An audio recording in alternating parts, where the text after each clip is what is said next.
Online education में आप सभी का स्वागत है। डॉक्टर विद्या उपाध्याय का आपको सबको हार्दिक नमस्कार छात्रों।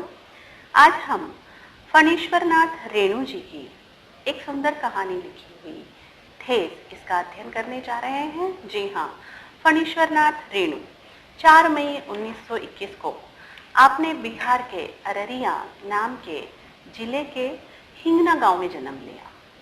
दरअसल बिहार में रहने के कारण वहाँ की आंचलिक स्थिति का, परिस्थिति का संपूर्ण अध्ययन या कहिए कि उसका एहसास इन्हें था और वही चित्रण इनकी कहानियों में हमें देखने मिलता है।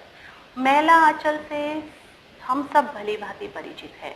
जब हम मैला आंचल पढ़ते हैं, एक आंचलिक ये उपन्यास जिसे पुरस्कृत भी किया गया है, जब ये पढ़ते हैं तो पूरा गांव, पूरा बिहार, जहाँ का ग्रामीण क्षेत्र हमारे सामने आ जाता है। दरअसल आपने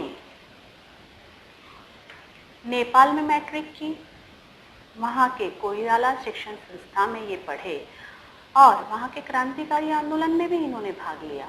1942 के भारत के आंदोलन में भी आपने भाग लिया था रेणु जी ने, और लिखने की तो शौकीन आप थे ही, किंतु इनकी कहानियों में और उपन्यासों की विशेषता यह थी कि सबसे ज्यादा वर्णन इन्होंने ग्रामीण क्षेत्र का किया है। कहते हैं ना कि कोशिश कर हल निकलेगा, आज नहीं तो कल निकलेगा। अर्जुन के तीर सा सद मरुस्थल से भी जल निकलेगा। अर्थात जिसमें बल है, जिसमें करने की ताकत है, वो मरुस्थल से पानी निकालने की क्षमता रखता है। और ऐसे ही क्षमता होती है हमारे भारत के कुशल कारीगरों में, जो पैसे के लिए काम नहीं करते हैं, जो काम करते हैं अपनी कारीगरी दिखाने के लिए, जिनमें तन्मयता होती है, जिनमें काम करने के प्रति एक ऐसी लगन होती है कि वे एक निर्जीव वस्तु को भी सजीव बना देते हैं। और ऐसे कारीगर अगर नहीं होते तो आप देखिए ना, ताजमहल की निर्मिति नहीं होती और अजंता एलोरा की गुफाएं भी नहीं बनती। जितने भी मॉन्यूमेंट्स है भारत के बहुत सुंदर, उन सब में हमारे यहाँ के कारीगरों की छाप मिलती है। और एक कुशल कारीगर स्वाभिमानी अवश्य होता है। ऐसे ही कारीगर के स्वाभिमान को ठेस कहानी हमें दर्शित करती है कि इस कहानी में एक सिरचन नाम का पात्र है। सिरचन यह एक कारीगर का नाम है।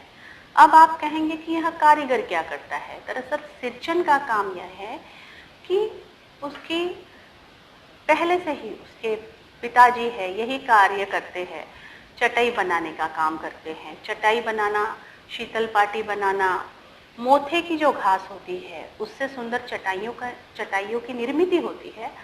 और ऐसा कार्य जो है केवल सिरचन को आता है पूरे गांव में। जब भी किसी घर में यह आवश्यकता होती है कि हमें चटाई चाहिए या हमें शीतल पाटी चाहिए या घास की कोई चीक बनानी हो, उसके लिए सिरचन को आमंत्रित किया जाता है।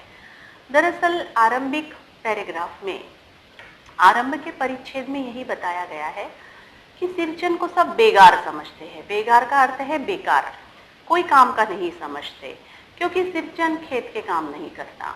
सिरचन मस्त मौला है, उसे पसंद नहीं है कि वह खेती का काम करे। अगर कोई बुलाता भी है तो वो काम नहीं कर पाता। थोड़ा सा कार्य करके सिरचन बैठ जाता है, क्योंकि सिरचन को केवल एक ही काम आता है, वह है शीतल पाटी बनाना और कुश के आसन बनाना।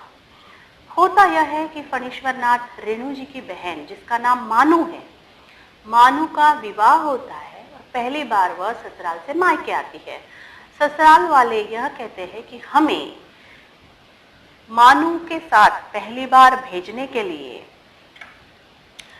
मोती की शीतल पाटी चाहिए, एक कुश का आसन चाहिए और ऐसी 2-3 चीजों की मांग मानू के ससुराल वाले करते हैं। अब यह जो वस्तुएं हैं बनाने के लिए, जैसे शीतल पाटी है, चीक है, कुश का आसनी है, ये बनाने के लिए उन्हें आमंत्रित करना होता है सिरचन को। सिरचन साधारण सा गांव का कुशल कारीगर है। दरअसल यहाँ सिरचन के स्वभाव को चित्रित किया गया है कि सिरचन के व्यक्तित्व की विशेषताएं क्या है। सिरचन को शौक है खाने का, सिरचन चूड़ा खाना या रूखा सूखा खाना पसंद नहीं करता। सिरचन को पसंद आती है तली हुई चीज़ें, जैसे समोसा है, कचौड़ी है, घी के साथ सत्तू है। इस प्रकार की चीज़ें, पकवान खाने का शौकीन सिरचन है। जब सिरचन आता है यहाँ आता है किसके यहाँ? रेणु जी के यहाँ। रेणु जी पहले ही एक किस्सा बताते हैं कि माँ हंसकर बोलती है कि अरे जा सिरचन को बुलाकर लाओ और उसे कहो कि हम भोग में आपको अच्छे अच्छे नाश्ता करवाएंगे, यानी जो भी कलेवा दिया जाएगा वो अच्छा दिया जाएगा। तो यहाँ एक किस्सा याद करते हुए वे कहते हैं कि चौधरी के छोटे लड़के के यहाँ जब एक बार सिरचन गया था तो वहाँ उन्हें सिरचन को नाश्ते में कढ़ी दी जाती है पानी की जैसी। तो सिरचन यह कहता है कि हमारे यहाँ तो इमली की पानी की कढ़ी बनाई जाती है, आपके यहाँ दही नहीं है क्या? दरअसल यहाँ ध्यान रखिए कि कढ़ी जो पदार्थ होता है वह दही से बनाया जाता है, आपने भी ये नाम सुना होगा। और जिसके यहाँ दही है नहीं, पहले दही केवल उच्च वर्ग के लोग ही खाते थे। बेचारा गरीब मजदूर तो थोड़ा सा इमली का पानी बनाकर उसका स्वाद ले लिया करता था। सिरचन ताना मारता है चौधरी को कि करके तुम्हारे यहाँ की बहुएं भी इमली का पानी बनाकर ही कढ़ी बनाती है क्या? और यह किस्सा रेणु जी को याद रह जाता है। इसके बाद सिरचन को घर पे बुलाया जाता है और उसे कहा जाता है कि तुमको अच्छा कलेवा दिया जाएगा सिरचन, तुम केवल मानू के लिए शीतल पाटी बना दो, एक कुश की आसनी बना दो। और ये सुनते ही सिरचन बहुत उत्साहित हो जाता है और सोचता है कि चलो मैं मानू दीदी के लिए काम करूंगा, और लग जाता है। आने के बाद काम में लग जाता है। किंतु फणीश्वरनाथ रेणु जी के यहाँ मानू नाम की बहन के साथ, माता जी के साथ एक मझली भाभी होती है, एक बड़ी भाभी होती है, चाची होती है। फणीश्वरनाथ रेणु जी का परिवार भरा पूरा है, यहाँ ऐसा बताया गया है। और सिरचन के लिए तो लोग यही कहते हैं कि वह चटोरा है, दही खाने वाला सिरचन है, मलाई वाला दूध सिरचन को चाहिए। पहले ही अगर आपके पास ये चीजें हैं तो सिरचन आपका काम बहुत अच्छा कर देता है।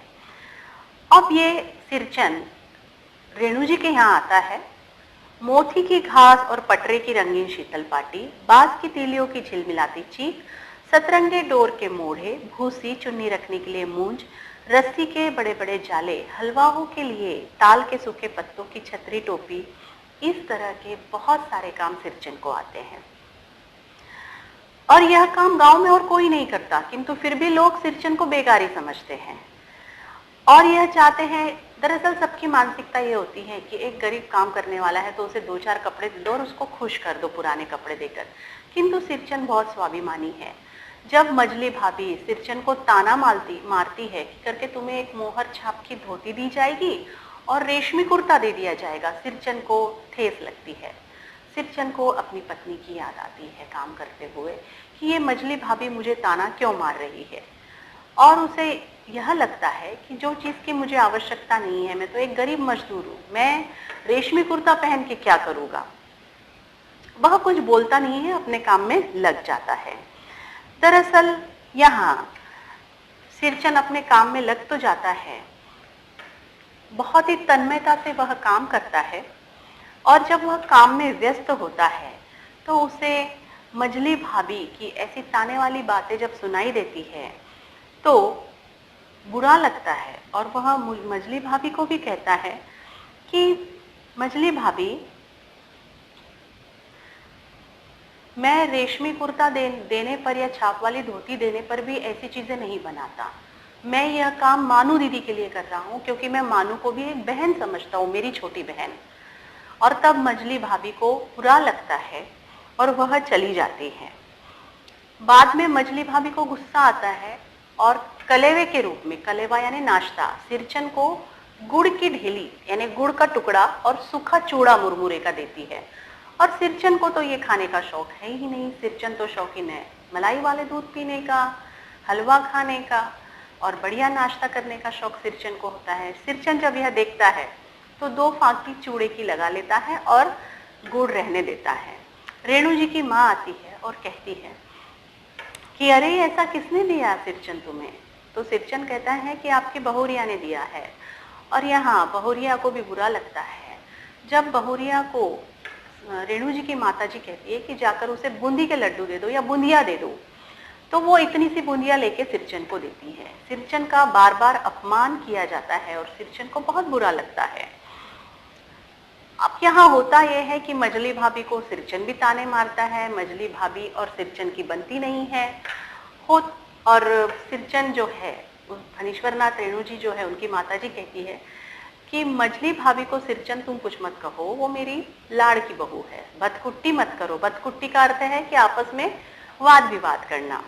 यहाँ कुछ शब्द है जैसे मड़ैया यानी झोपड़ी, भोग यानी खाने के लिए नाश्ता, मोथी की घास यानी एक प्रकार की जो घास होती है उसकी चटाइयां बनाई जाती है वह, कलेवा यानी नाश्ता, चीक यानी घास की चटाई, बांस की तीलियों का पर्दा जिसे हम कहते हैं। आपने देखा होगा कि बड़े बड़े ऑफिस पहले जो हुआ करते थे अंग्रेजों के शासन काल में भी एक बांस की चटाई लटकाई जाती थी, उसे चीक कहा जाता था। आज भी आप लोगों को पुराने तहसील में, पुराने कार्यालयों में देखने मिलेगा। और अब तो आधुनिक जो इंटीरियर होता है या नया आधुनिक हम जो नए नए घर बना रहे हैं, ऑफिस बना रहे हैं, उसमें तो यह फैशन हो गया है कि बांस की तीलियों का नए प्रकार का पर्दा लगाया जाता है। आपको यहाँ चित्र में भी दिखाई देगा।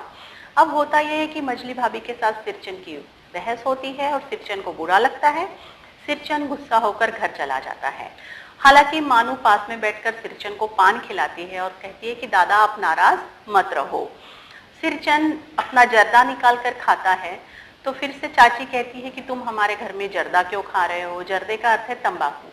एक कारीगर जब काम करता है तो उसे शौक होता है कोई ना कोई ऐसी चीज का कि वो दिन भर खाएगा नहीं, लेकिन ऐसी कोई चीज खाकर वो अपने काम करता रहेगा। एक उसको जुनून होता है, एक नशे के रूप में वो कोई चीज खाकर काम करते रहता है। और सिरचन उन्हीं में से एक है। जर्दा खाकर वह काम में लग जाता है और इसके लिए भी उसे ताना दिया जाता है। सिरचन को बुरा लगता है। सिरचन आधी चटाई, आधी चीक की पार्टी, शीतल पार्टी को छोड़कर घर चला जाता है और घर जाने के पश्चात अपनी फटी हुई चटाई जो है वो निकालता है, उस पर सिरचन सोता है और अपनी पत्नी को याद करता है। यहाँ एक कारीगर के मन के हृदय की व्यथा प्रस्तुत की गई है कि गरीब हो या अमीर, हृदय सबको होता है और अपमानित कोई भी होना नहीं चाहता। सिरचन को भी ठेस पहुंचती है कि उसका कितना अपमान किया गया है। खाने के लिए रेशमी कुर्ते का कहकर, छाप वाली धोती का कहकर, मेरी बीवी आज नहीं है और मुझे मछली भाभी कह रही है कि तुम्हें छाप वाली धोती दी जाएगी। छाप वाली धोती का तात्पर्य है एक साड़ी जिस पर फूल बने होते हैं, लेकिन सिरचन की तो पत्नी नहीं है, परिवार नहीं है और उसे ऐसा ताना दिया जाता है। वो तो मानू को भी अपनी छोटी बहन समझता है। सिरचन बहुत सोचता है, विचार करता है और उसके हृदय को बहुत ठेस पहुंचती है।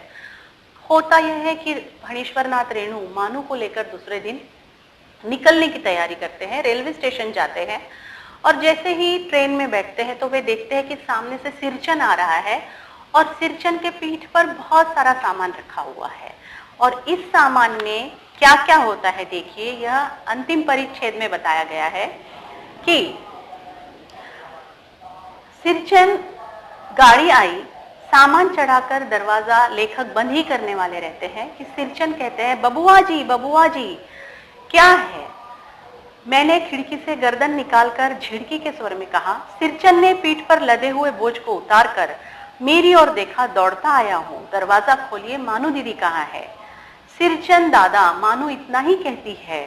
खिड़की के पास खड़े होकर सिरचन हकलाते हुए कहता है, यह मेरी ओर से है दीदी, शीतल पाटी, चीक और एक जोड़ी आसनी कुश की। मानू मोहर छाप वाली धोती का दाम निकाल कर देने लगी। सिरचन ने जीभ को दांत से काटकर दोनों हाथ जोड़ लिए। मानू फूट फूट कर रो रही थी। मैं बंडल को खोलकर देखने लगा। ऐसी कारीगरी, ऐसी बारीकी, रंगीन सुतलियों के फंदों का काम पहली बार देख रहा था। यहाँ फणीश्वर जी कहते हैं कि इतना सुंदर काम एक रात में बनाकर सिरचन लाता है। देखिए उसकी कारीगरी का कमाल कि एक गरीब व्यक्ति ही क्यों ना हो, लेकिन वह रिश्ते निभाना भली भांति जानता है। रात भर जगकर वो तीनों चारों चीजें बनाकर मानू के ससुराल में देने का प्रयास करता है ताकि मानू को ससुराल वाले लोग परेशान ना करें, क्योंकि यह मांग मानू के ससुराल से ही होती है। तो कुछ शब्द देख लीजिए जो आपको यहाँ पूछे जाएंगे। बेगार, बिना मजदूरी के लिए जबरदस्ती लिया गया काम। मड़ैया यानी झोपड़ी। चीक यानी बांस की तीलियों का बना हुआ पर्दा। मोथी यानी एक प्रकार की घास। मूंज यानी एक प्रकार की बारीक घास। कलेवा यानी नाश्ता। मुंह लाल होना यानी क्रोधित होना। ठेस लगना, दुखी होना। फूट फूट कर रोना, जोर जोर से रोना। मुंह लटकाना, निराश होना। तो इस प्रकार यहाँ यह कहानी समाप्त होती है। इस कहानी से संबंधित कृतियां जो है आपको सामने दी गई है, अवश्य पूर्ण कीजिए और देख लीजिए। साथ ही आपसे एक विनती है कि इस चैनल को सब्सक्राइब करना न भूलिए। दरअसल यह कार्य मेरा 2 साल से शुरू है और मुझे सब्सक्रिप्शन की ज़रूरत है, तो आपसे विनती है कि आप इस चैनल को सब्सक्राइब करें, शेयर करें। धन्यवाद। और आपको जो भी प्रश्न पूछना हो कमेंट बॉक्स में आकर अवश्य पूछिए। कहानी बहुत बड़ी है, मैंने संक्षिप्त रूप से समझाने का प्रयास किया है। धन्यवाद।